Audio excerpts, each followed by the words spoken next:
외신 소식과 리뷰를 전해드리는 BK 뉴스입니다. 일본의 아에라에 의하면 일본 전역을 강타한 역대급 태풍 하기비스가 일본에 막대한 피해를 초래하여 도쿄도 내에도 각지의 쉼터와 피난시설이 개설되어 많은 사람이 대피하였는데 도쿄 다이토구에서는 사람의 생명을 존중하지 않고 인도적이지 못한 차별 조치가 있었다고 합니다.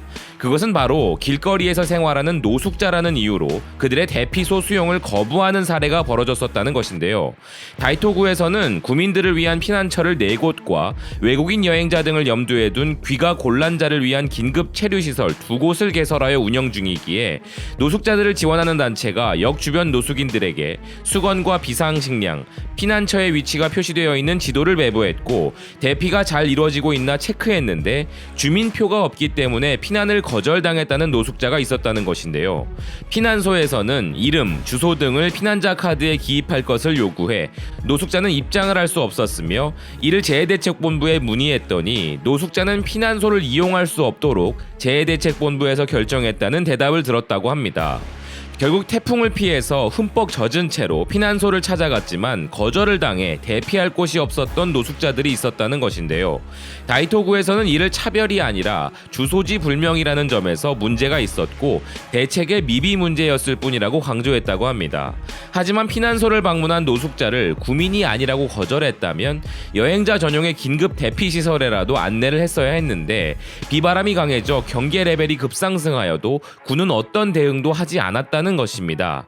이에 대해 노숙자 지원단체는 피난처의 창구에서 관행적으로 거절당한 것이라면 그럴 수도 있다고 하지만 재해대책본부의 사무국이라는 곳이 직접 이런 대응을 검토하고 사전에 이와 같은 거부 결정을 한 것이라면 행정부가 생명을 경시하고 있다고 말할 수 있을 정도로 심각한 문제라고 이야기했다고 기사는 전하고 있습니다.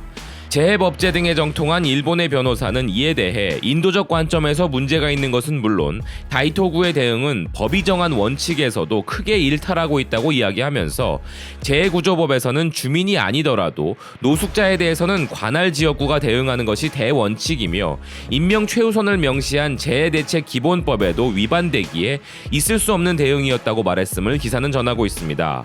도쿄도 내의 노숙자는 1242명이고 언제든 지진 등의 재해가 일어나면 노숙자가 피난소를 방문하는 일도 발생할 수 있는데 재해 대책이 잘 진행되고 있다고 자부하던 도쿄도에도 기본 원칙이 이해되지 않는 현장이 있음이 드러났다며 이렇게 법적 원칙도 통하지 않는 곳이 다음 재해에는 과연 대처할 수 있는지 지극히 불안하고 동시에 재해구조법은 법률이 까다롭고 1947년에 제정된 낡은 법률이므로 국가도 새롭게 법정비를 진행시킬 필요가 있다며 기사는 마무리되고 있습니다.